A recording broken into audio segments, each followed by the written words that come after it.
Previously, on the Lineage of Moonreach, we discovered that our loved ones are all separately taken and held up in two separate cities. We made plans to go to one or the other, knowing that we might not be able to go to the other one. Beforehand, I wanted to bring our dead dwarf friends to the Beldorak to inter their bodies for a later date. I brought my daughter Wyra along because I wanted her to experience the Soulforge in person.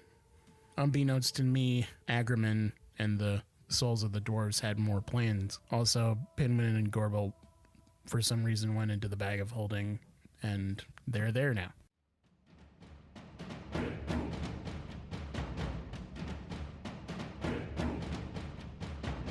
The D20 Syndicate presents The Lineage of Moonreach.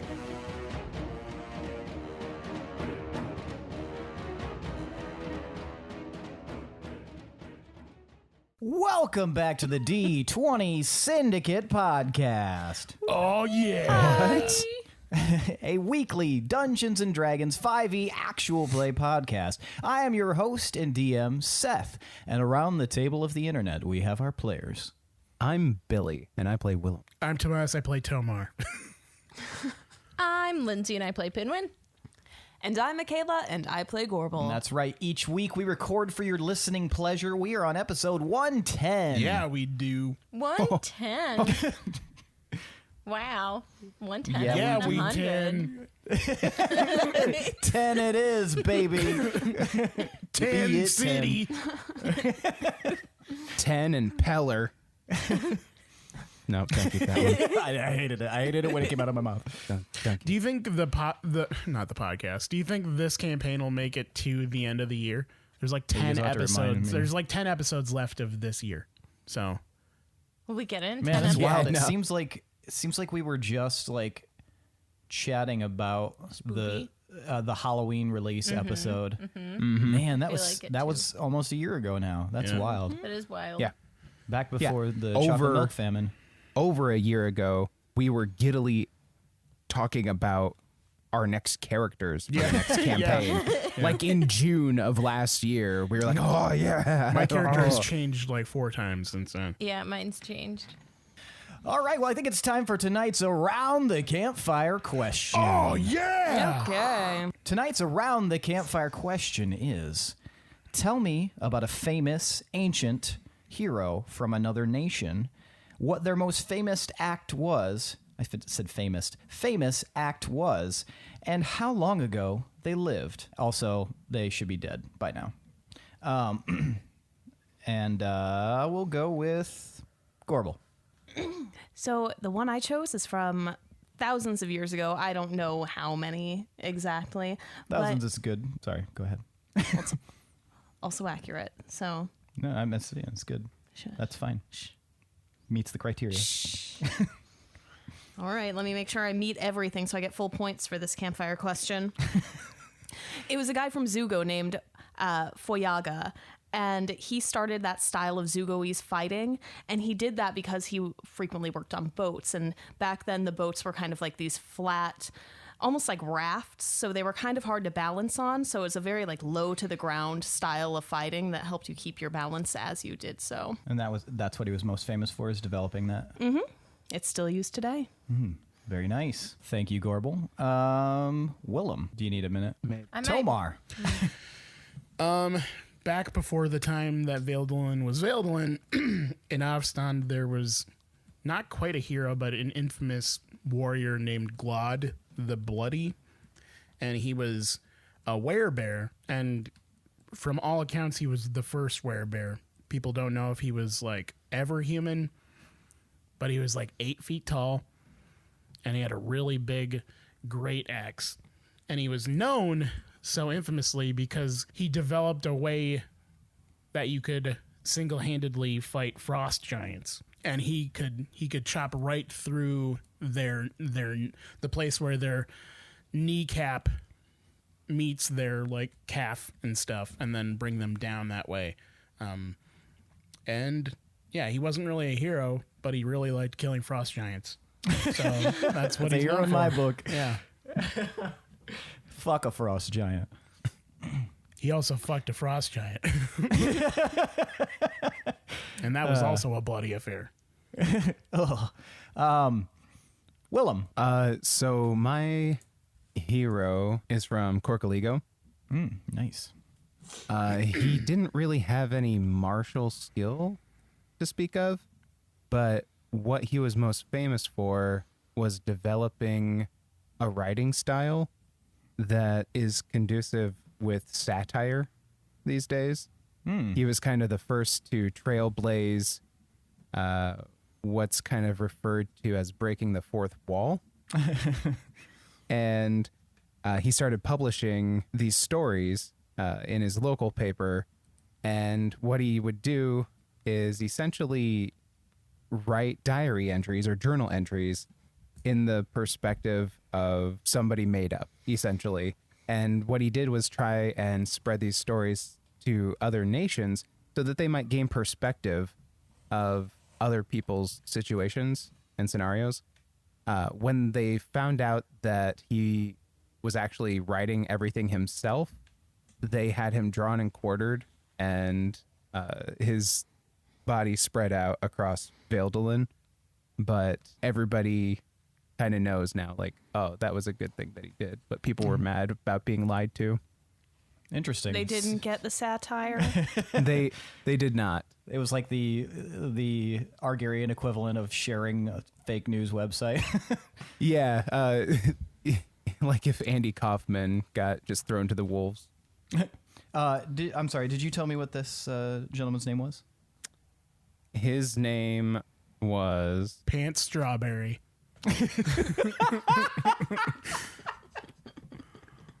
What? I love it. That's so good. Attorney at law. Esquire. Esquire the Third. No, his name was Sully Mungo. Sully Mungo. Mungo. Is that one word? No, Mungo sounds like a phrase From you the- would say that's like radical. Mungo. Mungo, dude. Flameo, Hotman. Pinwin. Okay. Are you ready for this? He said erotically. Trying He to said remove his stallingly. cloak that's stuck. Said flailing from the back of an El Camino. A party hearse. I'm hanging out, flailing from the back of an El Camino. Okay, so I'm gonna tell you a story that I've heard from. I don't know. It's been told a really long time. I don't even know when it happened, but it's the first thing that came to mind. It's a Yahoo News article. So the hero I'm thinking of is a It's from bugbear. mungo.web. A bugbear named Bigby the Great Bear. We call it Bigby the Great. We just like it. And so what he did is, there's a story with it. Is that okay? Is that allowed? That's fine. Good. Good, Because 'cause I I'm don't gonna think I say can it tell you anyway. about him without it. So he just kind of showed up in a quaint village. So the village mostly had like gnomes and halflings, and the village was called Smidge. And it was known for being very peaceful, full of flowers and forestry, and a very strong sense of community. And then, Bixby just kind of showed up one day, and they're like, all right, you can, whatever, hang out. And then one day the town went under attack by some evil group like the town has never seen. Bigsby ended up guarding. So there was this one small entrance to the town, They just had it was almost like a little doorway. It was very small. And so he ended up guarding it and actually ended up sacrificing himself with a loud roar.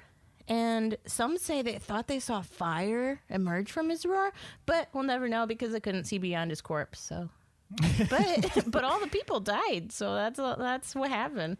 Even the Wait, town. all the people in the village? Huh? Well, no. All the baddies. Oh, Yeah. okay. Because eventually I think they must have done something. I don't know if they had to find tools or something to try to get Bigsby down, because that'd be hard with all those little How do you even get in? guys. A But swift kick. yeah, then they saw all the baddies were dead. So yeah, Bigsby Wow. the Greer. He was pretty epic. right? Okay. Who do you think would win in a fight between him and Glod? I don't know. Maybe Bigsby. It's a tale as old as time. It is. People have been arguing about that for centuries. Yep. All right. Shall we get started? Yeah. All right. When we last left off, you guys were all in disparate locations. In a bag. Sorry. Yes. Sorry. Pinwin and Gorbel and Ura were in the bag of holding as Is it Tomar. disparate? I think it's disparate. Disparate? Do you mean desperate? Disparate. In different locations. Pinwin and Gorbel and Ura were in the bag of holding because Tomar could only take so many people, and they slunk into the bag of holding and were floating around in the ether, the void, if you will, inside the bag of holding, and had heard Dildane's voice, and they saw a shimmering light in the distance, and Dildane promising that he had one of their friends with him. Tomar, you were... Disparate. Tomar, you were in Wirecarag, and you had just seen a marvelous transformation as Wirecarag reached out and basically enraptured your daughter and had spoke as to her future, which Wirecarag indicated was still probably a ways off the greatness that she would achieve. But for a low price of $29.99. Dude, God I know me that's now. your god and all, but he just enraptured your daughter, dude. You gonna let him do that? But so yeah, you have witnessed this, change. And Willem, you were sitting in the tavern in Wolf's Rest, Oh, I forgot he never went. Jesus. waiting to see what kind of transpires after you have learned, much like the others, that different people you care about were taken.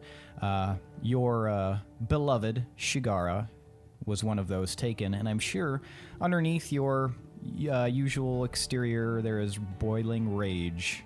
Now, we are going to start with Willem. Mungo. Willem, Mongo. as you're kind of sitting there at the table, you had been talking to Len, and Len had indicated that he believed that for successful venture, you should focus on one city, as he, based on the information that he has, he thought that trying to divide the forces to focus on more than one was a bad idea. However, as you're sitting there, you hear off in the distance The fucking Olympics. Is Tommy summoning the Dragon Zord? no, that's Sued.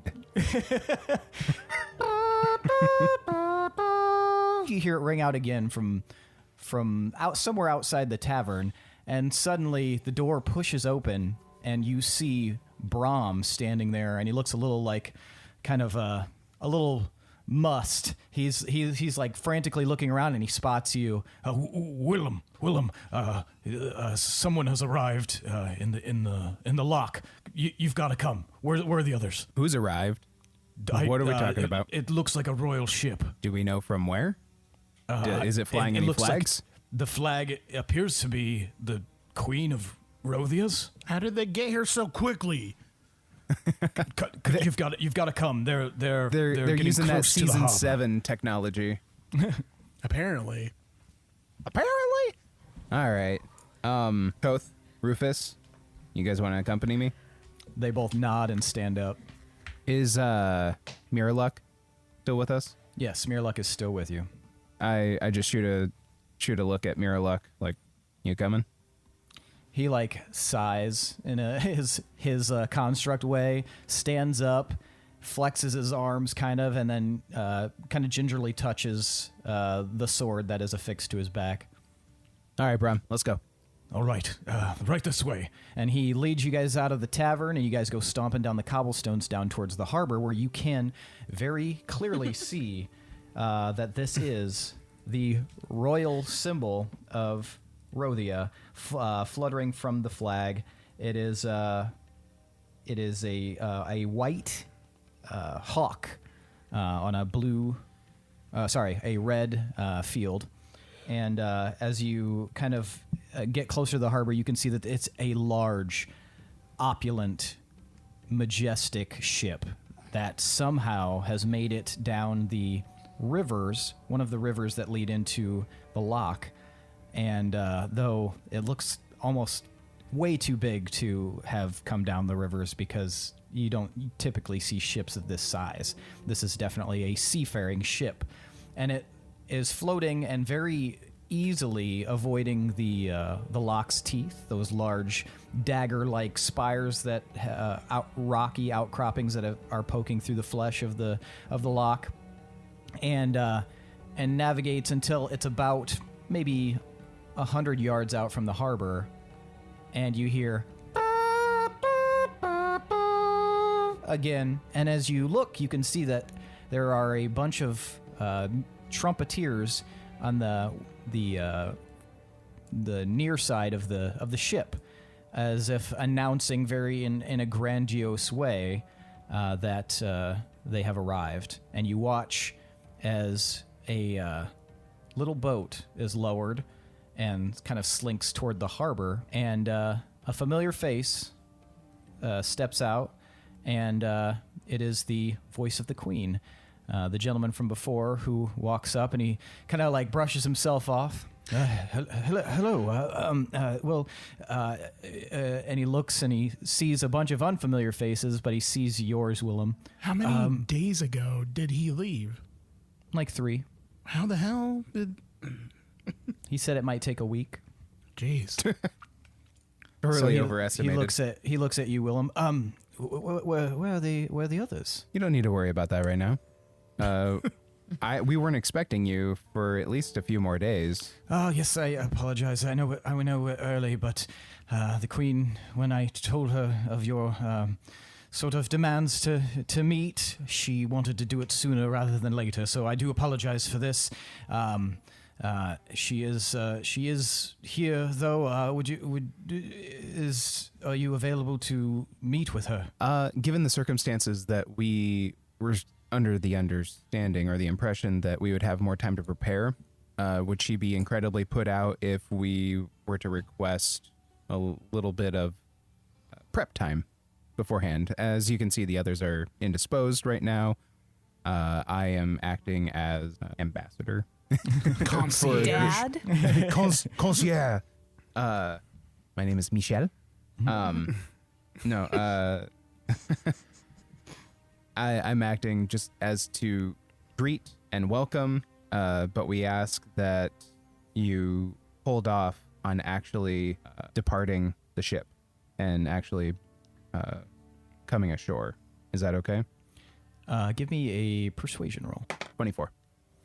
He kind of looks back over his shoulder and then kind of looks at you and yes, I can tell the Queen that there's been a hiccup, and I will see what she says. I shall return if there's any changes, but do you mind if we at the very least drop the anchor in the loch? Yeah, that should be fine. How many will we be hosting? Well, just a small retinue for the Queen. We don't want to swarm the city. I think that would be something that would make others uncomfortable. So probably a party of maybe perhaps 6, myself and the Queen included, so 8. Okay. If you wanted to, you could like kill the shit out of them. Shut the fuck up. I mean, probably.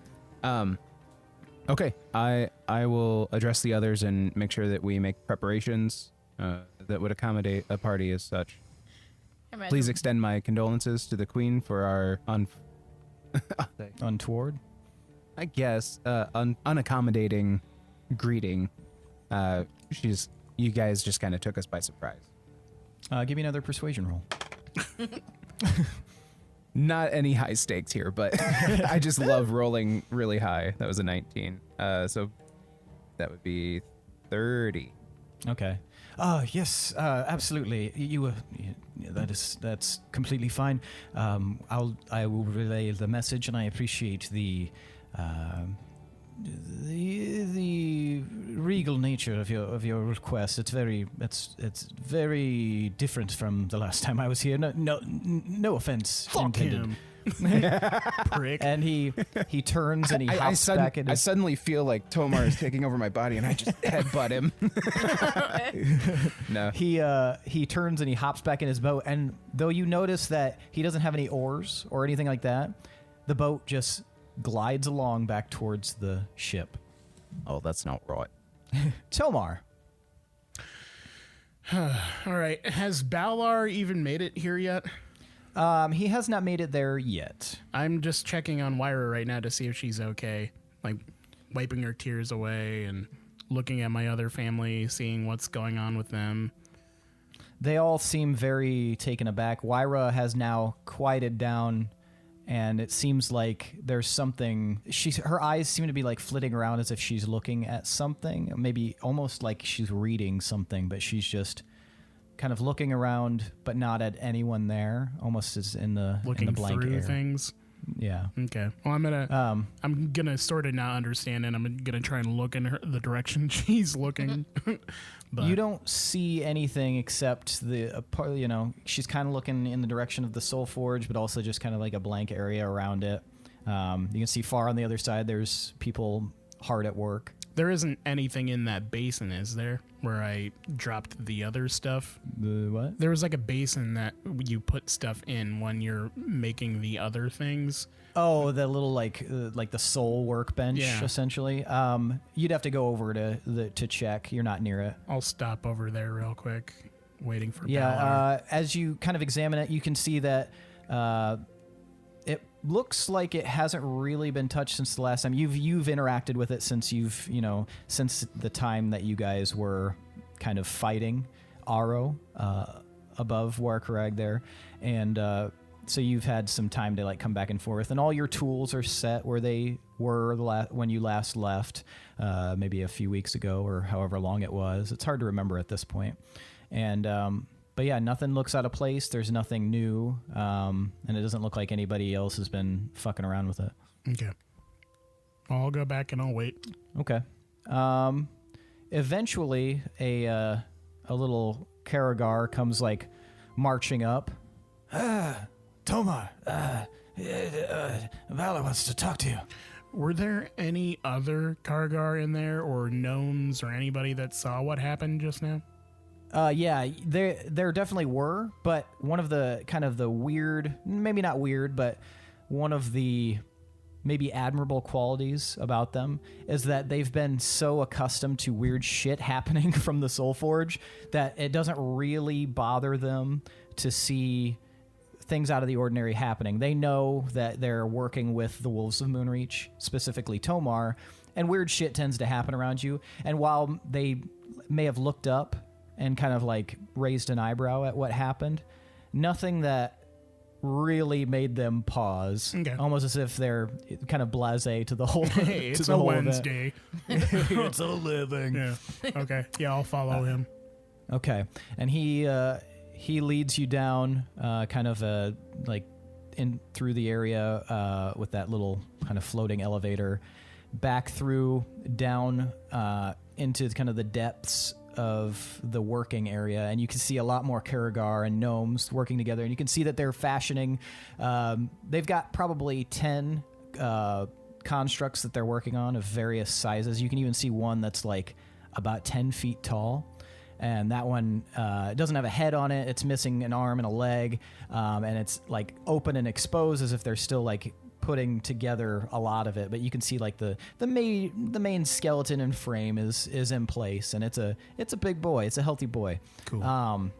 And as you kind of like mix around through there, you can see Balor kind of like limping through, and he sees you, and he raises his hand. Oh, Tomar. Hey. And he like comes up and he grasps your forearm, and he puts his other hand on the outside of your arm and kind of gives it a firm pump. You're sounding a lot better, my friend. I've been working with the healers to fix this. It's slow going, but it's yes, as you said, it's a little bit better. Very good, very good.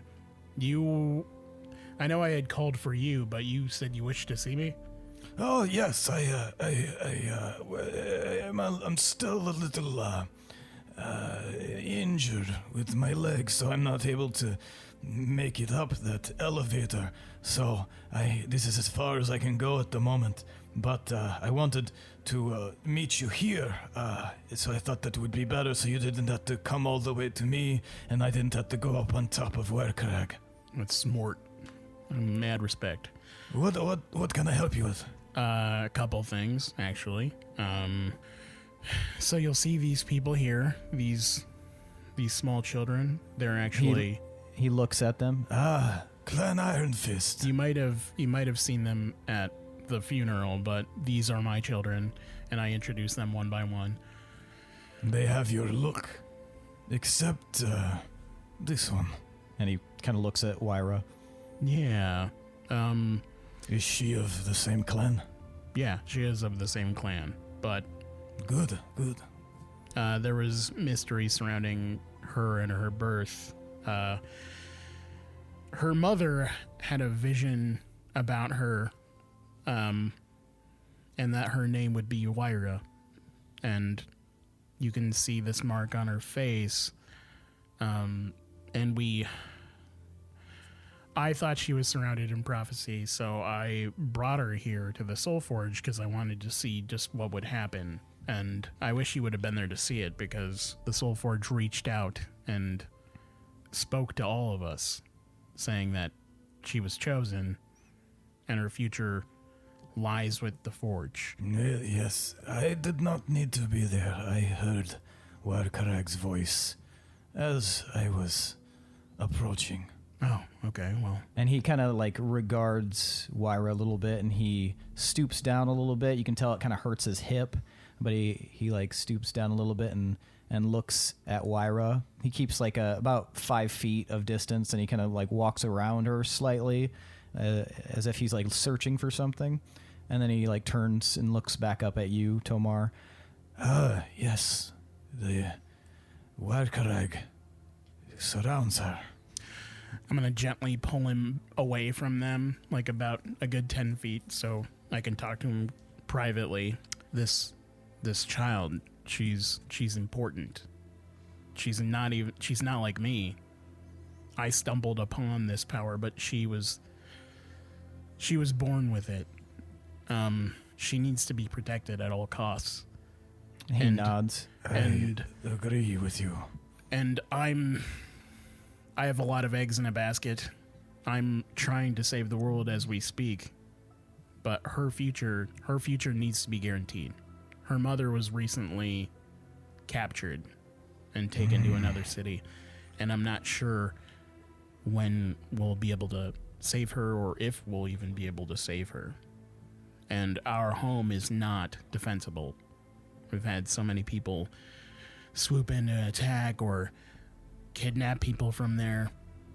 I was wondering if you and the Kargar would do me this great favor of watching my family here, finding somewhere where they can't be harmed or located until I can return. And He shakes his head and puts his hand up. You don't need to request. We will do this. It is the least we can do for you, for reigniting Werkrag. I pat him on the shoulder. Thank you. I don't even know when or if I'll be able to return here. I don't know. I don't know where this will take us. And if the worst should happen, she'll need people to guide her, to teach her, and show her the ways of her people, and just make sure that she's ready when the time comes. I will make sure of that. We will take her in as if she is one of our own. Thank you. Is there anything else? Yeah, there is actually. Funny that you got any milk? So I've got this itch right back. we have a couple of dwarf brethren that have recently met their maker And I would like to honor them with a funeral, or maybe with reincarnation if their spirits are so choosing.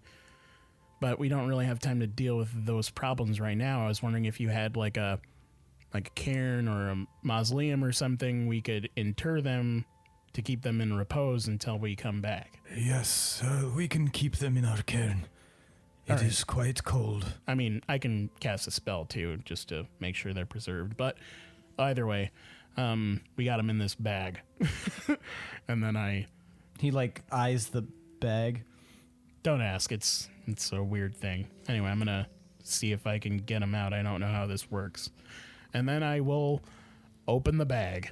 So how the bag kind of works is you reach your hand in and you think about what you need, and it emerges. Okay, so I reach for.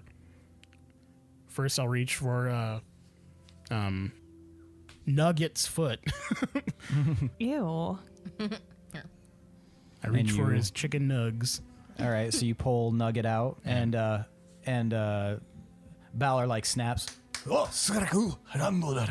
and a couple of dwarves come running over, a couple of the Karagar, and they gently take I imagine him being Nugget's like, body. hop, hop, hop, hop, hop. Hi ho, They ju- hi ho. They gently take Nugget's body, and with a nod to you, Tomar, they kind of whisk him off. And then I think about Dildane, and I reach in. God, we were talking to Nothing him. happens when you think of Dildane.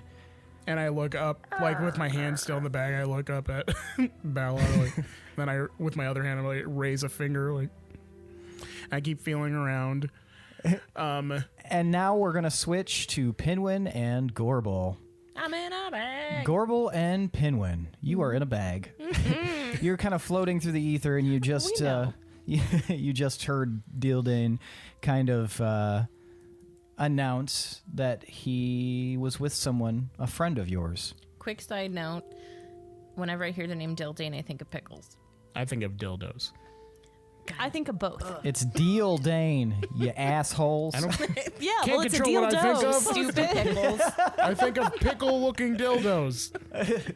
Pildos? You. Briny. His name is now Frank. Frank. Frank, like a footlong Frank, like a dildo. That makes me footlong? also think of dildos.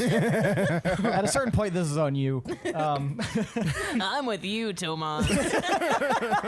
Just can't get it out of my head. So you guys are floating there, and Dildane has just announced, it's a friend of yours. And you guys hear kind of a through the void, and things start to shift. And suddenly, you're no longer in the same void you were just in. Instead, you're in a vaguely illuminated space. It's kind of like a gray light. It's kind of dim. And there's a ground. You guys are standing on the ground of some kind. You look down, it's like black rock. And you hear the... And from the gray light, you see a silhouette sort of appear. It looks to be some sort of bird. And the bird flaps through and gets close to you and then starts to transform. And it takes the shape of a woman. Oh. And standing before you is Zara, Gorbel's mom. Whoa. And the Raven Queen. Cool. Sup? Excuse me? Just kidding. Wait, you're saying she is the Raven Queen? We knew that already. Yes. Well, yeah, we knew that, but he said, and the Raven Queen. Comma, and the Raven Queen. Oh. Or, no comma. The Zero and is commas. the comma. Yeah, the and is the comma.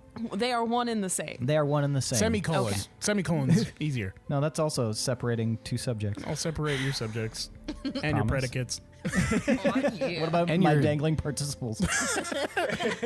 Well, is there a conjunction? Because then we have a problem.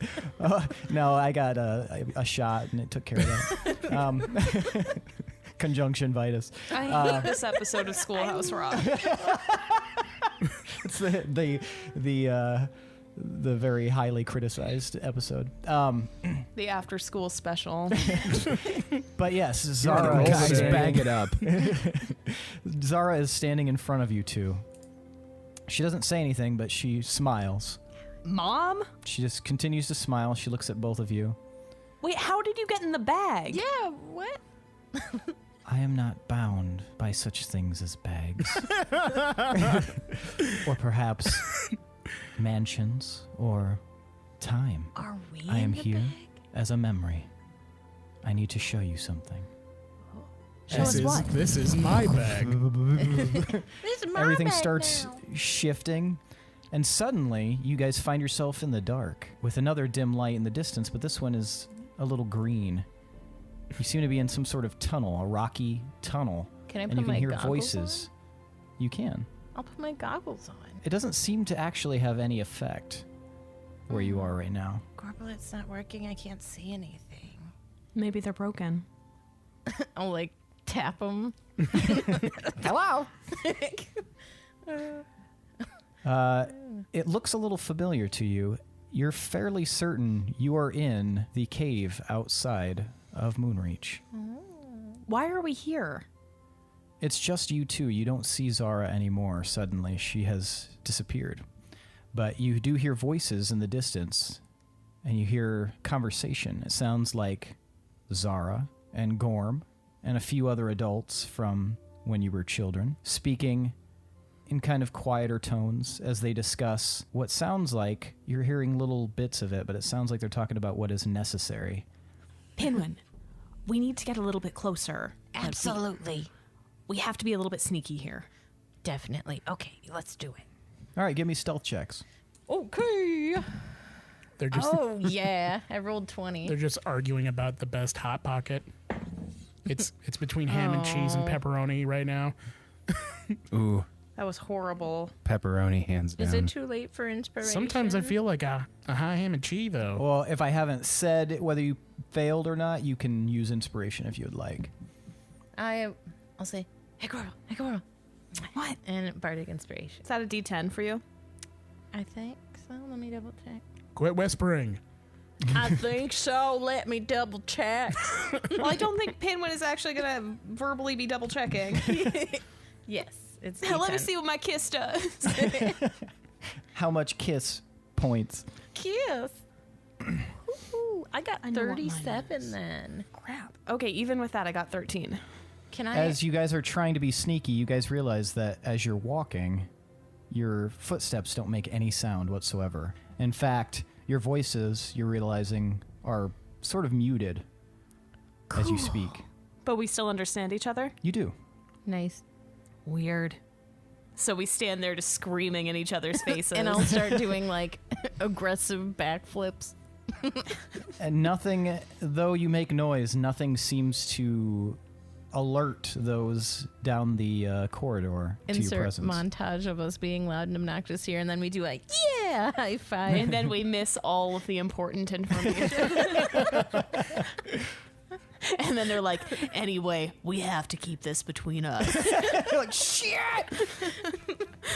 They can never know. montage. All right, we proceed Yeah. Okay. very quietly. As you get closer, you see the group of adults, the parents, gathered around the black well. But also, you see yourselves interacting with them As children or as adults? as adults. That one time when we were with them, right? Yeah, we already did that. Yes. Okay.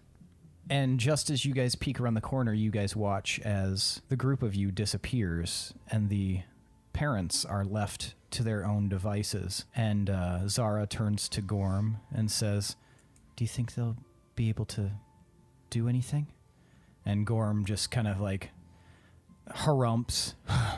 I guess we'll see. And then from behind you guys, you hear very soft footsteps. Can we see anything? You turn and you don't see anything in the darkness. It still sounds a little bit off. But they also don't seem to be aware of these footsteps. Oh no. I grab Pinwin's arm. You hear that, right? I do. Let's go right against the wall. Maybe they won't see us. What if they're...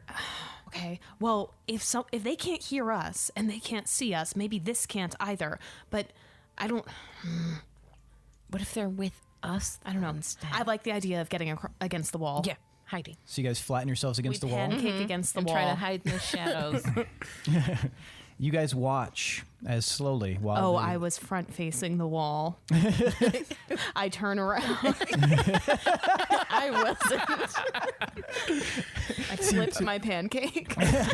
you turn around, and now you can see slowly out of the darkness emerges a shape. You see a long tail, a very tall shape, almost 7 feet, wrapped in robes, and very like bright white scaly flesh. You're looking at a young version of Aro. Motherfucker. Kill He us. approaches very carefully, and behind him, though you don't see, though you don't hear, any additional footsteps, you see a form moving behind him as well, in dark red robes and a mask. No. You're looking at the master. The two of them slowly approach, not speaking, but they also don't seem to see you. And they move up to the entryway to the room with the well. And without any further warning, the master yells, "Now, Aro!"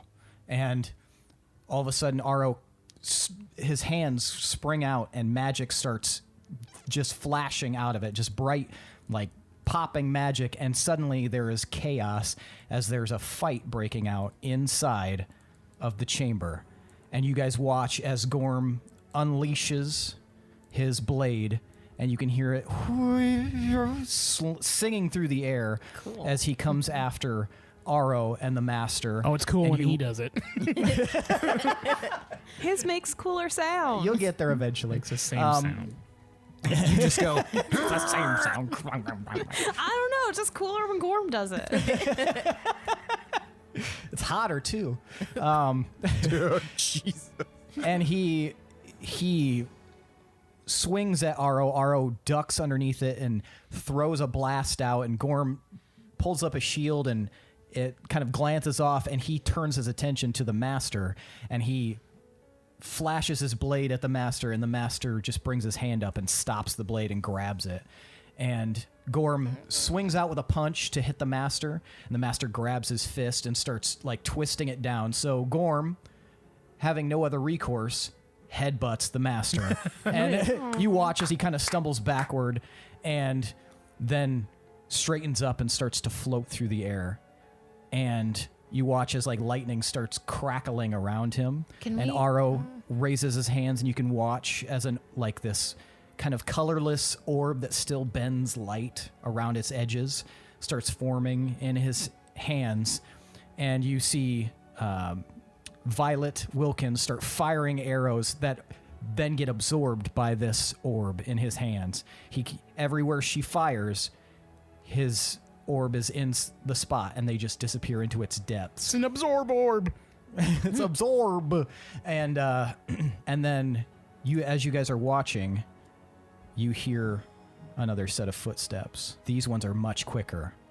Heavy boots running down the path, and there's a flash of light behind whatever this figure is, and the two of you see a silhouette, tall, very muscular, with long hair. And give me a perception check, both of you. Mandorin was here too, right? Yeah. Oh, no. What'd you get, Pinwin? 34. Okay. I can just never roll well on a perception check. I consistently roll ones, twos, Gorbel, and you're threes. just so shocked by what's going on.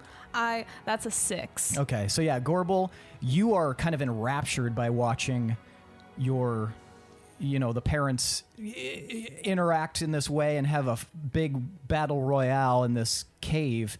Whereas Pinwin, these people, you know who they are, but they're not your parents. So it's easier for you to kind of not be as invested in what's currently going I'm on looking at it more when you hear. objectively. Yes, exactly. Like a movie. And ooh. And you see the flash. You also see the flash, Gorbel, but it's out of the corner of your eye, whereas Pinwin, you had heard the footsteps, so you looked right at it. And the two of you can see this large silhouette with long, flowing hair. And Pinwin, it almost strikes you as the silhouette, because you can't see the features super well, almost looks like Beldan in a sense.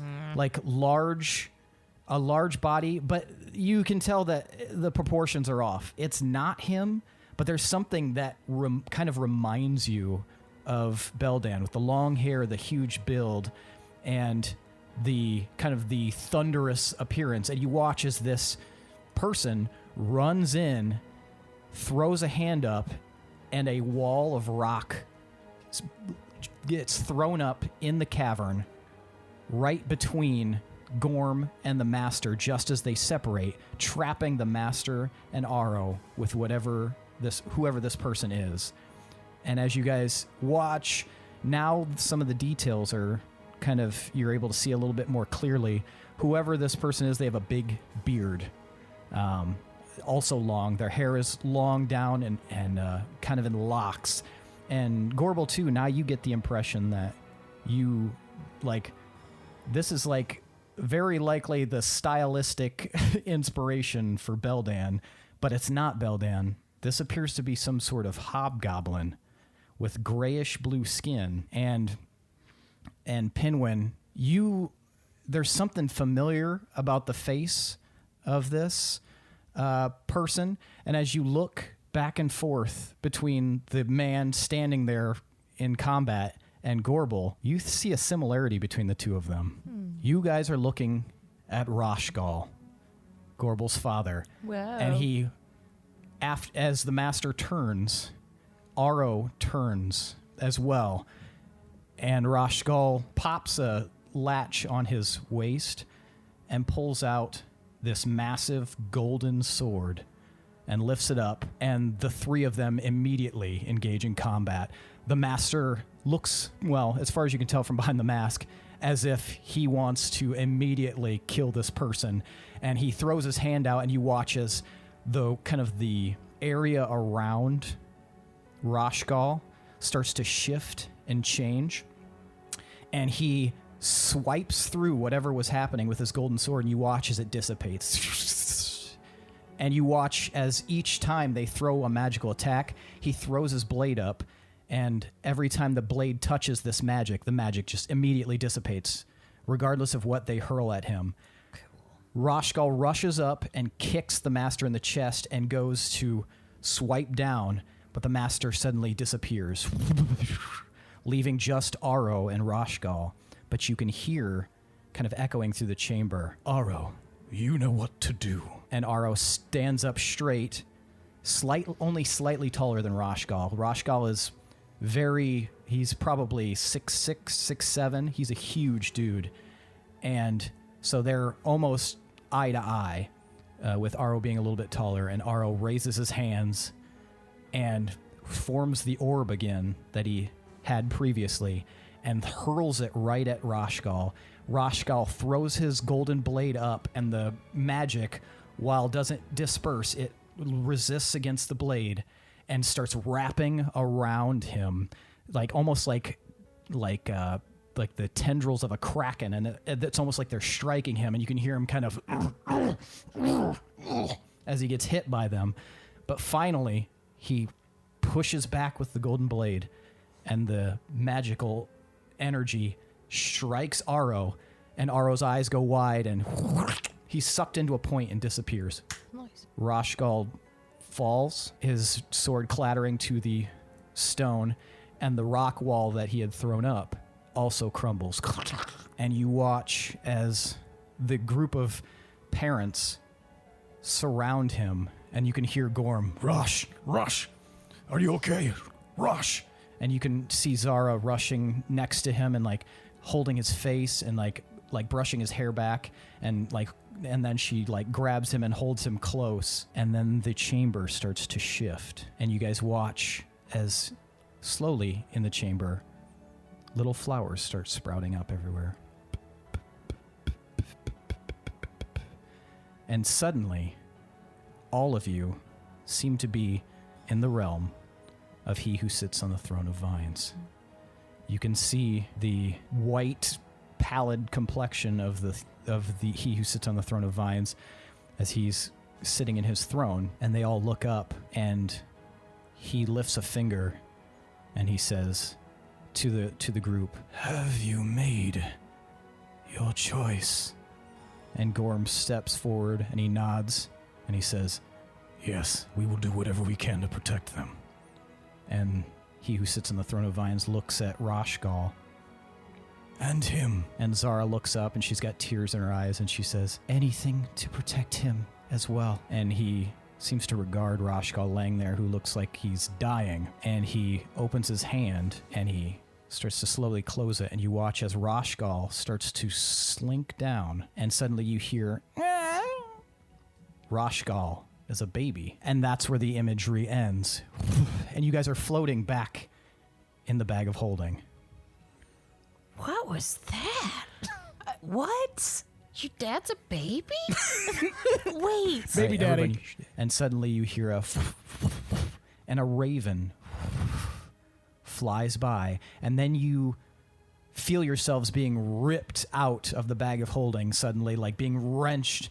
And Tomar, as you're standing there among all the Karagar, you feel the bag of holding start to like undulate, and you watch as it's just kind of like, and then the mouth of it uncinches, and come tumbling out are Pinwin, Gorbel, and Ura, right onto the cobblestones. What the? Oh my Agriman's gosh. beer. I want to go back in there. Where's That shit was Dildane? Why didn't we fun. do this sooner? What the heck? Where's Dildane? Did you grab him out of the bag? Why are you asking us? He was in the bag with you. I'll try to grab A bunch Dildane of out of the shit bag. is in the bag with us. I reach in again and I try and grab Dildane. So I was you and already Pinwin are doing that. both trying Yeah. to reach Yes. in there to grab it. Neither of you can find purchase on a Dildane. Did you lose him in there? How do you lose them? I mean, I guess maybe. I don't understand my bag, I think. How Did do you you know lose this a bag is Dildane? not secure? I don't know anything about the bag. Well, other things can come in and out, like my mom. Was the king in there? I didn't see him. We got sidetracked. Wait, your my mom? Gladly go in again because that was cool. What is going wait. on? Okay, so my mom showed up. Hang well, on, hang we on. s- we saw Does this Dildane. need to be a private conversation? You just look around and there's a bunch of Karagar just watching I'm us. looking they're around all for staring. I'm looking around for Hexel. You don't see Hexel. Yes, this should be private. All right.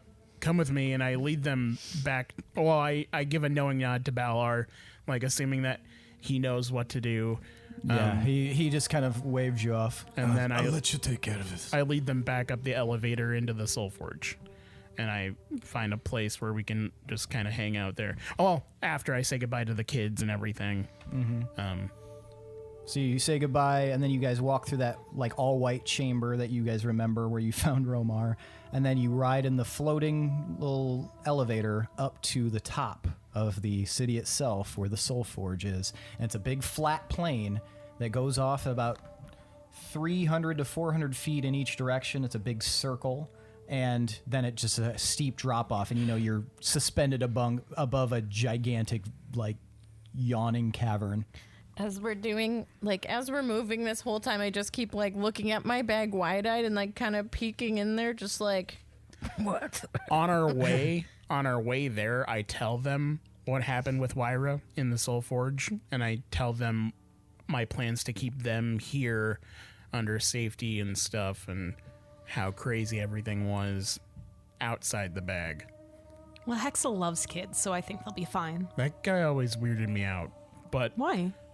I don't know, just the statue things and just being so tied to death or whatever.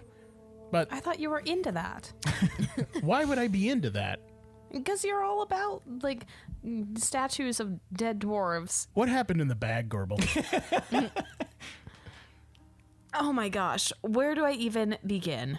With what happened in the bag? So, we're in the bag. That's Naturally. Yes. So we go into the bag. It's vast. It's crazy. It's dark. It's weird. we hear Dildane, and we know it's him because you know his voice and his that stupid thing he always My says. friends! Yeah, I know that. That's it. Well, he shows up, and he seems okay. It was nice to catch up a little bit, but he told us that there was somebody there that wanted to see us, and it turns out it was my mom, but as a bird. And What? Okay, so your mom was in the bag, and wait, are you sure you were in the bag? well, the bird takes us to this other place, and it was like almost like a different plane, and the bird turns into like my mom, the Raven Queen, and looks super cool standing there, and she's telling us that she's not constrained by bags or anything, and it was really badass. And then she was like, I gotta show you guys something. And she takes us back to this memory, and she's not there. It's just us. But we're in the cave. We're in the cave outside of Moonreach, and we can hear stuff. So we tried to be sneaky, but it didn't matter because we didn't even make sound. Nobody could hear us. We were the night. Cool. So we're in that tunnel, and we can hear voices, and it sounds like our parents, but it also sounds like us. And we creep forward, and we listen, and we look, and it's us. It's us seeing them, us as adults, seeing them with us as babies, doing whatever they were doing. Oh, so when we... You remember the time? When we met them in the past. Yes. Okay. So it was that. Yeah. And it was crazy. Aro showed up. The master showed up. They started attacking. And then this dude comes out, and he looked so much like Beldan. It was creepy. But it wasn't Beldan. It was Roshgal. It was my freaking dad. It was their dad, man. It was so cool. It was my dad. And he comes up, and he's fighting, and it's really crazy. He's throwing up walls of rock, and he pulls out this super awesome sword, Hang and it's on. blocking match. What? Okay. Your dad, what? Let her finish. Why does he look like Beldan? I don't know, but there's more, and I have a theory. Okay. So he's really cool, and he has skin like me, and he's throwing shit up, and he's looking really badass, and they're fighting each other, and then he doesn't do so hot, and he falls. And the wall comes down, and all of our parents are still on the other side, and they rush around him. That's okay. And then we were all transported into the realm of he who sits on the throne of vines, and we saw him, Father. checks out. It wasn't Lewin, it was Father, and they're all talking about how they're going to do anything to save us and to protect him, and they're referring to Roshgal, and then he turns into a baby. What? Yeah, her dad is a baby. I know this sounds like that time that I ate a ton of ox meat and got really sick and then got that fever, and then I kept waking up and telling you about those crazy dreams. Well, I it was know. uncooked. I told you not to eat it uncooked. They said that's how the locals liked it. We were in our hometown. I've been away. Trends, wait, culinary wait. trends, You catch on. Shut up. You mentioned a sword, right? That Yeah, your dad it was had? gold. It was gold, and it was blocking magic, and he was like, The Master's magic? yeah, and Aros. Does that sound familiar to me at all? Give me a history check. 14. No, it doesn't really, though I guess vaguely in your mind, you can remember just a very, just a fleeting memory of your dad talking about one of his old comrades who had a golden blade that was said could cut through spells. That sounds like a very useful blade. Did you see what happened to the sword? No, I didn't. But I think. Wait, no, wasn't Beldan older than us? He was. How old did that baby look? Very, very babyish. Was that Lars? Oh, I don't know. Why did it look so much like Beldan? Right, it could have been Beldan. But we Is were... Beldan your dad? No, Beldan was older than us. Yeah, so how does that work? I mean, how old were Oh, we but then? Beldan, but maybe were we on pause because we were in that realm for a while? I don't know, man. I don't know. Who's that? Who's Maybe my he's- baby dad? Maybe it's Smoochy, maybe it's Lars. It could be anybody. But he looked like Beldan. Smoochy looked like Beldan. I should specify the face did not look like Beldan, but like the way that he kept his hair, his size, like even like the way he wore his armor was very Beldan. So it's safe to don't say understand your clue. So it's safe to say that maybe Beldan knew him and looked up to him and styled himself in a similar fashion. Perhaps. That's what I was more trying to imply. Sorry. Okay, so that might be Smoochy. I don't know. Maybe. But But or Smoochy was Lars. already born, wasn't he? Smoochy was already born. So maybe it's Lars. Either way, how can you guys show me the sword? Can you detail it as much as possible in my mind? I may be Pinwin? able to. Could I paint the sword? Now that I saw it.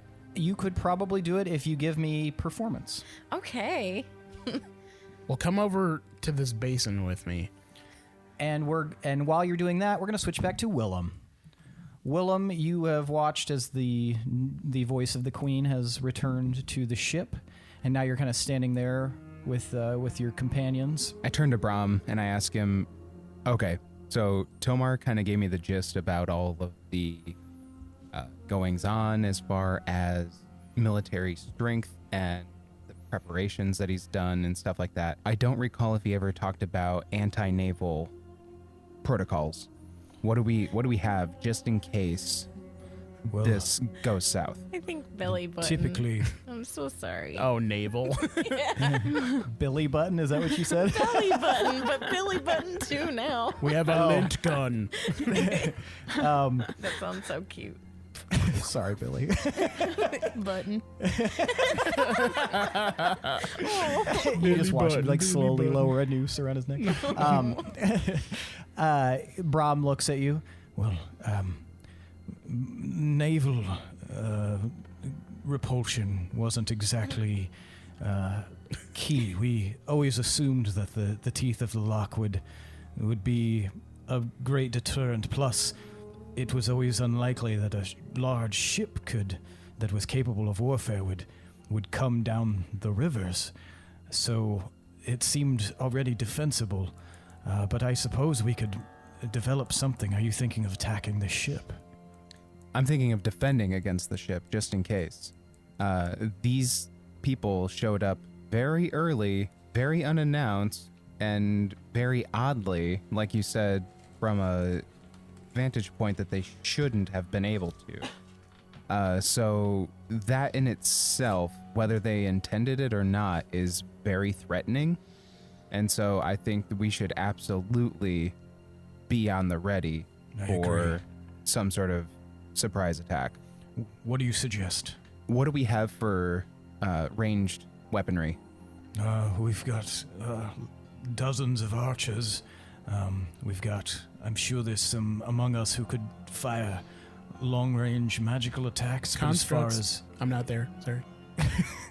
as far as actual machinery or tools, we don't have much in the way of anything like ballistas or anything like that. Disappointing. I know our recently departed possible turncoat friend Rory was working on a project with and for Tomar with these constructs. Yes, they were Did working. he have an understudy or somebody that was following in his footsteps that could operate and possibly militarize these constructs just in case we need defense? I suppose so. Yes, he was constantly hanging out with Weirin. I would say that Weirin probably would be the best person to approach on that. Do you want me to find him? Definitely get word out. Do you have a firm grasp or understanding of all of our tactical advantages as far as our defenses go? Or is I there would- somebody else I would that's s- more in charge of that? I would say that I have a fairly good mind for it, though as much as it pains me to admit it, Dirk might be the person that we want to ask about that. There's something about his mind that defies all logic, despite his personality detriments. He's like Fry, like how the brain didn't work on him because he was so stupid. That actually makes a lot of sense with recent developments. What I would ask you to do is going to be twofold, Yes. possibly trifold. Gatefold. Gatefold, double LP, original pressing, 1998. Get word to Weirin and gather up all of the able-bodied and minded people that are able to work on and mobilize the constructs. I'm also going to ask that you get all of the people that are in charge of or are part of our militia or our town guard to mobilize and be on the ready. And if I could also get you to locate Dirk and send him this way. We're going to need to set up essentially a base of operations here, I think, at the docks. Tell him we're in trouble. All right, yes, I'm on it. And he gives you like a chest salute, and he runs off. And after maybe 10 minutes, Dirk comes sauntering your way. Oh, hey, what's going on, Willem? We have not completely unexpected visitors, but very early and abrupt visitors. Talk about the queen? I am. All right. I'm not sure that anything will be needed, but in these uncertain times, who knows? So I need us to come up with a possible battle plan to defend against this ship and possibly other magical attackers. I have the feeling that they're not showing their full hand right now. You think that there's a danger of them attacking? I don't want to rule it out. I got you. No, that's smart. That's very tactical. So, and he kind of looks around. I would say, and he looks up, and where you can see the outcropping of where the Shadegazer Manor is, kind of that leans out over the harbor, high above. I would say that would be our best and most defensible position, because we can put longbows up there, and they'll still have plenty of range in order to fire down on anything. And that would be my best estimation of where we could most easily defend. I would not keep many people here on the docks, except for maybe as bait, if that's what you're thinking, mostly because it's harder to defend. And if they had to retreat, they would have to run all the way up the stairs up there, and he indicates the long stone passage that had been kind of built up, because the dock is down pretty much below the city.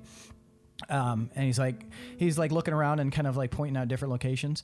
Although if you could get a boat out to that tooth right out there, and he points to one of the closer outcroppings of rock, he was like, there's a little almost like platform out there that's formed naturally by the rock. You could stow somebody up there just in case, as kind of like a warning symbol. Maybe put them up there with like a war horn or anything like that as kind of a ready symbol. That would be my initial suggestion. And what do you have to, as far as like bows and stuff, that'll only do so much. It won't really do much for a ship that far out, although if they get closer, we'll be able to rain down hell on them. I wish we had some other capabilities that would be, like some sort of ballista. We have a repurposed harpoon, but the distance isn't going to be that good. Brahm is looking for Weirin right now, who is the understudy of Rory, and He snaps his fingers. That's a good idea. You're thinking constructs. I am. All right. Yeah. That's good. All right. Yeah. So what do you need me to do? I think our first order of business is to appear just that. Everything is business as usual. Slowly but quickly replace all the dock workers with our town guard, so that we have able-bodied people on the front lines that aren't going to be taken off guard if something does pop off. I agree with your assessment of getting ranged weaponry up on that cliff. Let's assemble all of our best shots up there. I imagine you'll be going up there too then? I'm more than likely going to be bouncing back and forth between locations. Who would you suggest that we get out there as lookout out on that outcropping of rocks? Well, the only person that would be able to tell him to go out there would be you, but I would put Brahm out there. Do you have a second choice? I mean, I suppose there's a few other archers, but Brahm's got good eyes. And can I roll insight on his intentions for Brahm? Yeah, sure. Do I know if they have like some sort of history? Yeah, you can roll insight. Let's see. Okay, that just seems like wasting. But he's I'm wasting my Brahm. but he's supposed to be on our team, right? Oh, reliable talent. Fuck yes. Okay. 20. Or no, sorry, 19. So normally when you like interact with Dirk, you kind of get the impression of like kind of a bumbling oaf, but you notice that when he's speaking about tactics and stuff like that, there's a lot more confidence in what he says, and it's almost like he's viewing it as like a exciting game almost, and you don't like sense any malice. But you do think that he's always been very forthright, so if you did have any questions as to why, he'd probably answer. I turn to Len. Who would you suggest we put out there as lookout? I would suggest whoever is has the most to lose by this all going south. Maybe yourself, maybe, as Dirk suggested, Brahm, though I don't know much about Brahm other than that he is a very good shot. He was very, very highly regarded for his archery abilities. It sounds like, either maybe you or Brahm, and I know you wanted to kind of go back and forth. Of course, I could go out there if you want, though. I mean, no, we'll need both of you here, just in case the tides shift. Forgive the saying. That's a good one. So I like that. I like that saying. I have not yet heard that, but I will add it to my repertoire, and that way I can, when I'm interacting at the tavern, I can be like, "Oh man, fight starts breaking out." People are like, "Oh, what's going on?" I'm like, the tides are shifting. Is the Chaos Company still in town, or did they leave? They are, as far as you know, still there. I think we're going to utilize Brahm as lookout, but we also I want to arm him with something. Just in case they do try to mobilize and they have more ships that try to come more inland. Let's talk to Let and see if he has anything that Brahm could use to kind of toss in their pathway to limit their mobility. And I look around to see if there's anybody else that I can see or think for a second, because I've got Koth and Rufus here with me too, and Miraluk. Mm-hmm. Do I see Vocha's dragon or any of that? You don't see it down there. You could assume that it's probably up in the actual like vicinity of the main portion of Wolf's Rest. Okay. As long as our friends are susceptible to the idea, I believe having a bird's eye view can behoove us as well. And I think I'd like to ask Vocha to maybe fly. I guess what time of day is it? It's getting close to evening now. Okay. Do we have what's the weather like? Check. According to us, it was fine out. Maybe a chance of flurries. Yeah. McFlurries? You were the only ones. Look at the calendar. It'd be funny if they're just there for niceness and they don't attack at all. But it is good of you to be planning for this. It looks as though it actually is a chance of flurries, and in fact, it is starting to flurry right now. Say, Okay. oh yeah. Oh, So- yeah. Oh yeah. Oh, yeah. Oh no. He was doing that this morning a bunch. Yeah. What's the cloud situation like? Heavy cloud coverage. Straight. Gray. Perfect. Perfect. Okay. Picking up, the wind's picking up a little bit. It's getting chilly. If is that? Mm-hmm. If Vocha is amenable to it, I'd like for him to stay above the clouds, but dip down low enough to keep a lookout to see if he sees anything shifting, or if he sees anything else up there that they might have up their sleeve that we're not able to see either. They still have the ship with them too, right? The flying ship, Yeah. the airship. Mm-hmm. Rufus, what do you think about also kind of keeping an eye out there and patrolling the skies to make sure that they don't come at us from above too? Well, I think that's a good idea. I think that's a fantastic idea. Perfect. Okay. I can bring her up. We can drop down if we need to. Perfect. Okay. All right.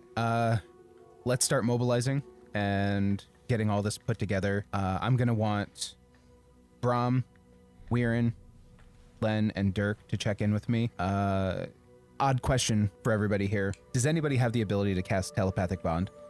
They all kind of look around at each other, and everybody kind of shrugs. Okay.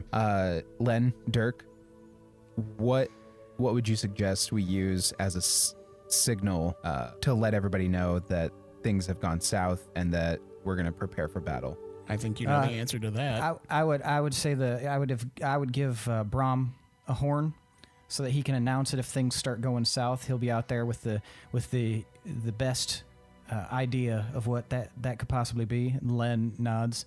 I would say yes, if there's a war horn of some kind, definitely one long, typically in our army, one long one is prepare, 2 is immediate attack, 3 is retreat. Okay, perfect. Brom, does all that sound good to you? That all sounds very, very fine. Yes, I can do that. I will not fail you again. Sorry, bud. Okay, hopefully we don't even need to be doing any of this, but just in case. Better safe than sorry in case, and he leans in, the tides shift. Am I right? You got it, man. All right, anybody have any questions before we disperse? No, I think this is good. I think you got a good plan here in effect, just in case. And if things are just normal, then I think that everything will be just okay, and they'll never know that we were mobilizing against them just in case. And they probably anticipate that could be a possibility. I mean, they are a warring nation.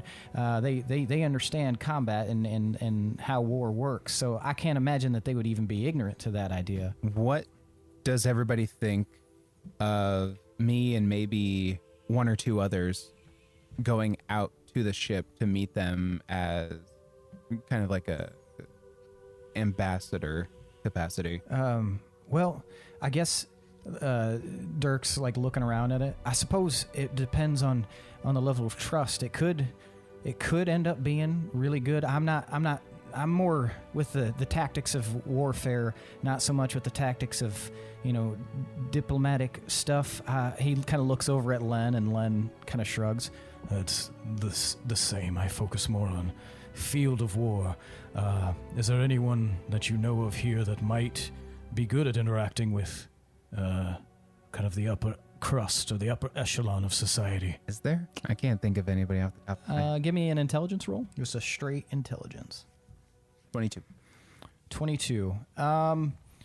You're having a tough time figuring out who could possibly be best to kind of advise you on this. You might be on your own. You worry, so you might have to make that decision without any advice. Okay. I think just to try and maybe get a feel for what their plan is or what they could possibly have up their sleeve, I think I'll row out there with maybe 1 or 2 confidants, see if we can parlay out. All right. Who are you taking with you? Party screen opens. Yeah. Choose a party. We're definitely going to roll with Vincent and Sid. Now, Mirluck. Mirluck nods and kind of walks forward. And did Yarfrey get in the bag? No. Is Yarfrey still there? Yarfrey is still there. He's kind of watching in the outskirts. think I'll take Yarfrey with me. And Yarfrey nods. We're sure And that he he walks didn't forward. come to the Soulforge, right? Pretty sure. Okay. I think it was just Ura. Yeah, I think it was just Ura. Yeah, I feel a lot better having like an ancient dragon and an archfey going with me. And He the said two of out loud in them. front of everyone. Oh shit! I said the loud part quiet, the quiet part loud. I mean, oh no. You guys ever hear of Dildane? What's he up to? So they kind of shore up with you, and you can see that there's a couple of boats that you would have access to, little rowboats, if that's what you'd like. And Yarfrey looks over at the boat and then looks at you. I'm not exactly super comfortable with the idea of getting in that little thing, but I'll do it. Do you have trouble swimming? I don't know about this form. You know, I'm also not incredibly comfortable with setting out on this terrain. Mirla just pushes through you two. Oh, it's gonna be all right, you two crybabies. Just hop in the little boat. Let's go. It's not that far. And he just like hops off the dock onto a little pier and then hops into the boat and is just standing in the center. I'm doing like the little kid thing where I like one step with like 2 feet and stuff like that and like turning around like on all fours and then like climbing down. That's me climbing out of a tree house. Yes, exactly that. Very All right. cautious. As And they you go, guys the boat just head towards- slowly goes down into the water. Miralux just posing like Washington Like George in Washington. the Hudson painting, crossing the Hudson. And so you guys head towards the ship? Yes. All right, we're going to switch back to the others in Wirecrag. All right, so I know that you guys were in the middle of battle when I was last here doing my thing with the Longbeard. Gorbel, can I Yes. see your wolf blood blade? While they're Yes, talking, I did but be start careful. painting. Okay. I accidentally grab it by the blade. Ow!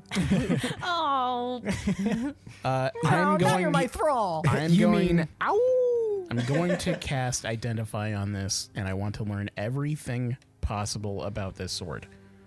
No details left out, Seth. All right, then you might have to cast it at a higher level. I don't think it matters. I think it works as intended on first level. I don't think higher levels change anything. It will if there's something obfuscating it. Obfuscating. Obfuscating. What did you get on your performance roll, by the way, Pinwin? 28. All right, I'll Good cast memory. it. I'll cast it at 9th level. Fuck it.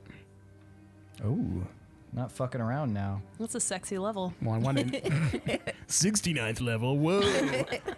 Oh, you said 9. So you cast Identify at 9th level, and you get the basic stuff at first. You know that it is it's the Wolfblood Blade, legendary weapon, longsword. It is it has a 1d8 attack slashing, and you know that it's a crooked and dangerous looking longsword with a black blade and a bloody hue. The edge itself appears serrated in sections as though the very teeth of the blade itself. The blade is poisoned by wolf blood, the most poisonous plant in the world, and any creature hit with this weapon must make a con save at disadvantage or take an additional 1d6 poison damage. On a critical hit, target takes an extra 2d6 damage. And as you cast it at a higher level, you feel this resistance against the blade, Tomar. And as almost as if something's pushing back, trying to keep you from revealing everything about it. But you start concentrating, and you guys are watching, and you can kind of see this like fiery glow move about Tomar's form, and suddenly, almost as if it shatters through something, you get some additional information about the Wolfblood Blade. The Wolfblood Blade was forged long ago, though the maker's name is unknown. However, it does say that the owner can bond with the Wolfblood Blade with a phrase. And once that happens, it unlocks the fuller capabilities of the blade, including the damage becomes 1d12 as opposed to 1d8 or 1d10. It's going to be 1d12 regardless. The phrase is wolf and thorn, bone and blade, thus the dark brood now is made. That unlocks it and bonds the user with the blade to them as opposed to them bonding to the blade. It's an important distinction. This also allows the user to summon an unspecified number of their followers to them at a moment's notice once per day. It also allows once per day to release a blast in a 30-foot radius focusing on one target. The range is 30 feet. And if that target is under 100 HP, they will instantly die. It also has the quality that it can pierce abyssal-made creatures and constructions, and any attack with an abyssal creature after it's been bonded does an additional +3 to an abyssal creature. Wow. Okay. So I describe all of that. It sounds like you can actually use this to your advantage. The werewolves that you've had that are possibly following you and causing nefarious things, you might be able to just make them do your bidding with this. If you actually bond with the blade. But man, this whole time I had so little understanding of this. So what happens when they bond to the blade? It basically unlocks it, and then that blade, I guess I could have probably said this to be a little bit more descriptive, but basically it implies the blade becomes that person's blade. Like, it is, no one else can use it. Is there any negative aspects of the bond? You did not read any, so you can assume that they're, in addition to what has already been kind of distinguished, that's pretty much the extent of it. What were you going to say, Gorbel? Can somebody else bond with it while I'm in possession of it? It doesn't say, but maybe. Okay, let me lay it on you here. So, what this basin does, what this workbench does, it allows you to take one weapon or magic item and imagine a new one. It takes a lot of magical energy. You use the power of the Soul Forge to do it. Now that you know what this sword does, I don't know if it's inherently cursed or evil or anything. I didn't get the sense that it was. There was a lot of weird resistance from it. I don't know if it's sentient or something, and I don't know if you have other weapons on you, other powerful things, but we might be able to, if we wanted to, take one weapon or magic item and replicate the powers of the sword from that vision. I don't know where that sword could be in real life now, but it's possible is what I'm saying. If you guys have anything you want to change or maybe create something different, we could do that here. If it was something that we thought was important or worth the time. And I don't know where we're going after this, but I don't know if we're going to be back anytime soon. So this might be the last chance to do anything like that. I know that I gave up Steel Song, I gave up Karag's Fury, and then I got the Longbeard from it. But I've been working with this thing more and more, so we might be able to control what we make next out of it. But that's up to you guys. I don't know what gear you have. Well, I don't think I should give up the wolf blood blade, since I already have some wolves out there. What's interesting is I don't know what would happen if you did to those people. And yeah. And what happens if you summon them and you summon Lila? And is she gonna be evil, or will she, no matter what, be suffering to your will no matter what?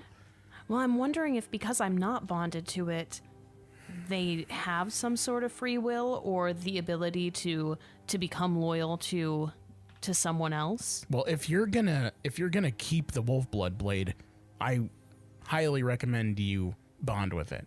Oh, if you're going to do it, because we might Definitely. need that to hit the chrysalis at all. Absolutely. What did you say those words were? Wolf and thorn, bone and blade, thus the dark brood now is made. And I can just say it like right now, and you think it'll bond me? Yeah. Does there have to be any kind of ceremony to it? No, you just gotta be holding it. Okay, give her here. I hand it back to her. Hey, Not Sorry. with Well, the point. you're familiar with this. You shouldn't have cut yourself. I didn't cut myself. It's just a little screen. Okay. All right. Pinwin, give me a little music here to get me in the mood. I'll bust out my loot. Did I paint the sword, though? Is that done? Yes, the image hangs in the air. Okay. Oh, I was, like, planning on using, like, my dad's paintbrush. Yeah, so the image okay. hangs in the air. Oh, gotcha. Okay. And I'll bust out my lute and start playing a song. Okay, so Pinwin starts playing like this nice, elaborate little ditty for you. All right. Here I go, you guys. Wolf and thorn, blood and blade, thus the dark brood now is made. It's bone and blade. Ah, shit. This is like Army of Darkness all over again. Just fuck up the incantation. Edit that out. All right. Here I go, you guys. Wolf and thorn, bone and blade, thus the dark brood now is made. And everything starts to dim around Gorbel, almost as if like a shadow falls over her. I don't like that. And you can't see anything around you now, Gorbel, Guys. except for the sword in your hands, which now kind of glows with like this dark purple light. And you hear a voice behind you. More of a... It's a voice, but it's like almost like an animal, like guttural growl, and you hear, I see you, Wolf Queen. Do you unlock the power of this blade? Yes. She All right. asked and the darkness.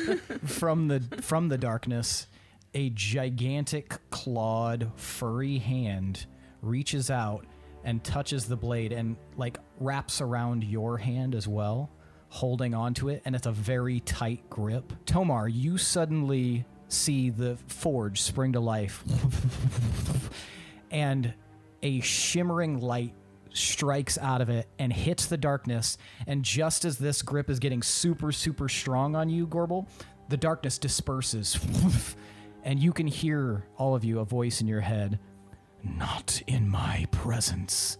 And the light recedes into the forge again. Ooh, you pissed off Aggerman. Back to you, Willem. You arrive at the boat, at the ship, and you see some soldiers up there, and they see you, and they wave. Hello! I am Willem Valtel. Speaking on behalf of Wolf's Rest, I'd like to parlay with the Queen. Oh, yes. And then you see a more signified soldier walk up, and they interact for a second. And he looks back down. Oh, okay. And they roll a rope ladder down to you. All right, I go first. Okay. You climb up, and they kind of help you up as you get over the top, or they at least attempt to. It is good to meet you. These alliances are always, they are always exciting for the rest of us. It is very exciting to see you here. Our queen will be very happy. And you watch as Yarfrey comes over, and then floating up from the boat comes Mirlock, and he sits down, and the soldiers kind of look at him like with awe. That is a cool trick. That is very cool. And they like start like interacting with each other and like nodding and looking back at him, and the more like signified soldier, you can tell he's maybe a captain or something. He looks you up and down. Right this way, sir. And he turns and starts marching towards this large center cabin. However, just at that moment, out of the corner of your eye, Willem, you see a flash, and then another one. And as you look out, you can see these big portals opening up. And from the portals emerges ships, but they're not Rhodian ships. Oh, okay. They're Veldalinian ships. And then you hear...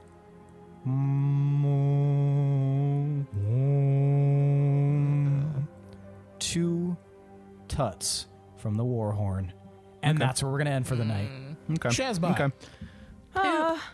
Well, if it wasn't them, it was going to be somebody else, right? Gorbel, your sword is evil. Is it? Yes. I don't know. Dude, like fucking awaken or Are you trying whatever to stop the dark me from brood. doing this? Yes. Because I'm just going to go outside and I'm going to do it anyway. Well, I mean, that's your problem, not mine. Just go to the bathroom and just like in there, like Just latch the whispering door. the phrase. All right, I think tell me that's why a you sign guys. that's bad juju. But I mean, What was it again? Tell me why you guys deserve 5 points of boon. And butts and blades. For touching blades and Bags and seeing and relaying visions and what else did we do, Pinwin? This episode will be titled Bags and Blades. That's pretty much it. I offered to transmog gear if they were interested. At the workbench. I discussed plans for my progeny, the future, protecting the future. I grabbed Nugget by the foot. Tried to get Dildane. Try to get him. Wasn't there. Wasn't home. This episode is brought to you by Stratego. Yeah, Yeah, what else did you guys do? that's it. That was the episode. I painted that sword, but I don't know if it's effective. Yeah, Willem made plans. We saw stuff. Yeah, he developed the whole tactical response. That was Tomar wild. tried to protect his kids. Been watching a lot of West Wing. All right, everyone gets 5 points of boon. Nice. Could we ever say anything where we won't get the 5 points of boon? Just out Maybe. of curiosity. We did jack shit. It's more to see give if you us were any, paying Seth. attention than anything else. That's Jesus. fair. We did fuck all. All right, now it's time for tonight's MVPC. Oh, yeah. The most valuable player character. I want you guys to decide who deserves an additional 5 points of boon. For those of you listening at home, Willem is 1, Tomar is 2, Pinwin is 3, and Gorbel is 4. I will give you a moment to decide who you believe deserves that 5 points of boon, and then I will count to 3. And then you'll hold up the number of fingers corresponding to the person that you vote for. Please take a moment and consider your answer. Is everybody ready? Yes. All right. 1, 2, 3, vote. All right. We've got 2 votes for Willem, Oh, so close. 1 vote for Tomar, and 1 vote for Pinwin. Willem, why did you vote for Pinwin? Yeah, why? Just because it was kind of his idea to get in the bag to begin with, and that set off a chain of events of Back to the Futuring. Back to the and- future. Yeah. Back to the Future, episode name. like it. Totally that's it. better, yep. Nice. And painting the sword, I think, is really cool. That was a good idea. Like, yeah. I really want that sword. Yeah. Much more than the Wolf Blood blade. I want you to have that sword. Yeah. Paint. I want you to have Steel Song. I want you to have that sword, and I want you to have Longbeard, all at the same time, and just fucking be a tornado of fuckery. Maybe there's another magic item we could sacrifice to make the sword. Can you grow some extra arms? Yes. Just hold one in your teeth. Okay. Yeah. Pinwin, why did you vote for... Tomar. Who did you vote for? Tomar. Or Tomar? Yes. Yeah, why did you vote for Tomar? Because I thought it was good that he made future plans for his kids, and that was a nice moment. And then also, like, yeah, he found out stuff about Gorbel's blade that we've been wondering this whole campaign. Hey, yeah, I did. That was pretty dang wild. And now he doesn't want me to Wow. use it to No, its full it's potential. Evil. I mean, dark He's stifling brood. me. Dark brood. Yeah, that's part of the phrase. You guys just don't want me to find new friends. All right. I keep thinking Gorbel. about the vision too, the one where you're getting chased by your own. That's Futile happening now. That's my foolishness. current reality. We keep I getting think. so close to doing the Gorbel, why did you vote for pie. Willem? Because it's not Tomar and he's not telling me what to do with my life. I'll take it. I chose Willem because he was all on his own, making plans and taking care of business and utilizing our runes, which I liked. That's exactly what I would have done, and I thought that was a good use of strategy. And I thought I really appreciated that he took, rather than like a super aggressive approach, more of that diplomatic kind of approach. I like it. I like where it's going. And you can still add your sneaks with it. I think it's good. So I like the way he did that. Omar, why did you vote for Willem? Absolutely. He was full on like Battle of the Blackwater, making preparations on all fronts.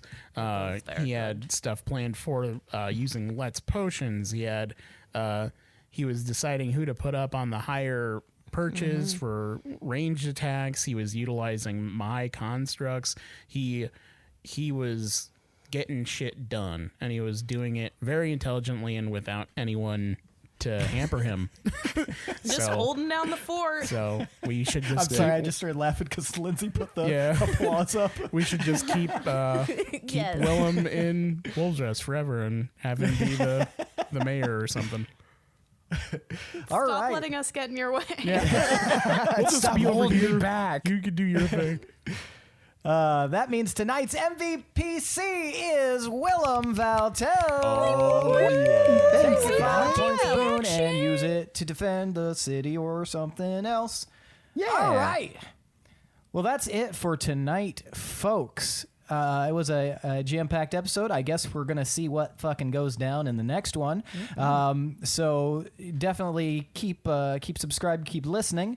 Thanks to Chad Piper for that awesome intro song. Thanks to Adrian Von Ziegler for that beautiful background music. Thanks to all of you listeners. We really appreciate you. We love you to death. And please, if you're listening and you enjoy what you're hearing, go over to iTunes and please consider giving us a 5-star rating or leaving us a review. Any reviews that we receive, we do read on the podcast. Also, consider checking out our Patreon. We've got tons of tiers and extra special goodies that might entice you to help keep this thing going, because it's definitely the season, if you will, for considering the chocolate milk famine, that things can be a little bit more difficult, but we're still making episodes. We're still going out of our way to make sure that we can provide you the best content possible. Thank you, Lindsey, for the applause and the applause emoji. You can And also yeah, just- email us, send us fan art, send us inquiries of any kind. We love questions. Yeah, questions about the show, anything. And if you check out our Patreon, you also have the ability to donate campfire stories to us to read and labor over. Which we love. Questions, not stories. Don't give us stories. Please don't give us campfire I mean, you stories. could give Yeah, us don't give stories. us Unless they're Stories. really salacious, then we might read them. And then she said, "I don't know who you are. Get the fuck out of my house." As she unbuttoned her parka. Because, as I mentioned earlier, it was quite cold. I hope you like but hot yeah. chocolate with marshmallows. How do you like this? Thanks for listening, folks. Once again, we really appreciate it, and we'll see you next week. I am your host and DM, Seth, and this is the D20 Syndicate podcast, where we go on adventures so you don't have to. Adios! Bye. Oh, yeah. Oh, it's crossing the Delaware. That's my I'm an favorite idiot. position.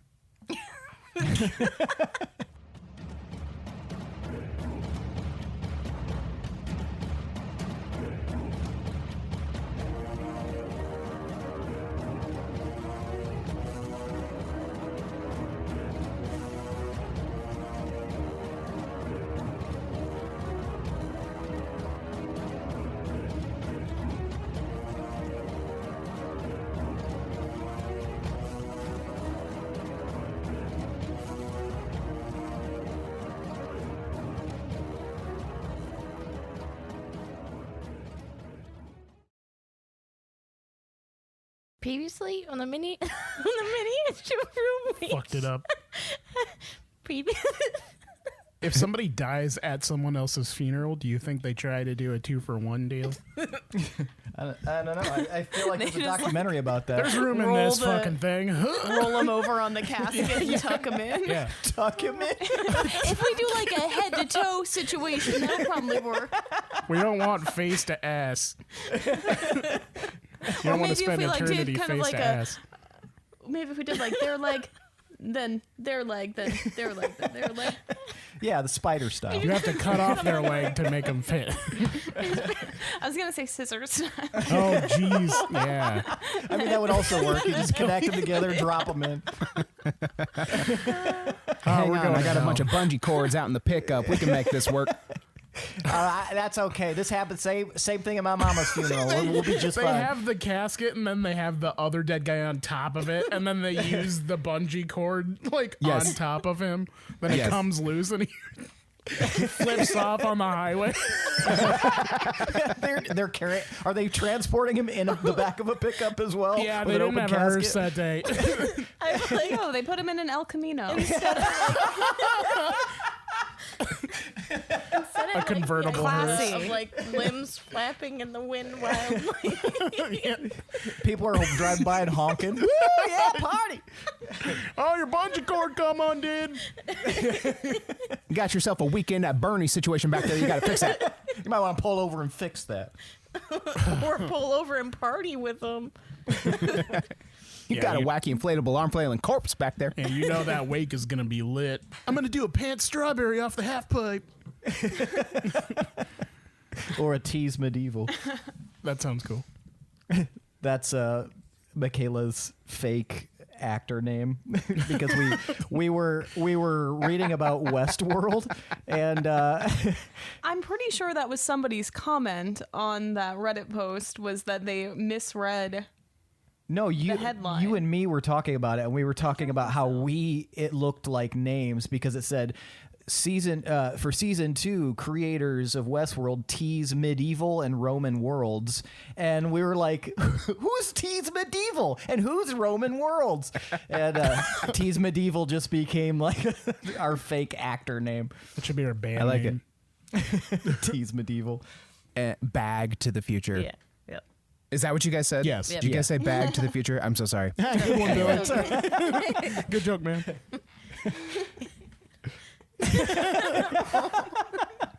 It's funny But because yeah, Billy, your painting, the painting of your face so is even right if where you your head leave, you're was. still there. Whoa. So yeah, Wow. the bag. Any other reason?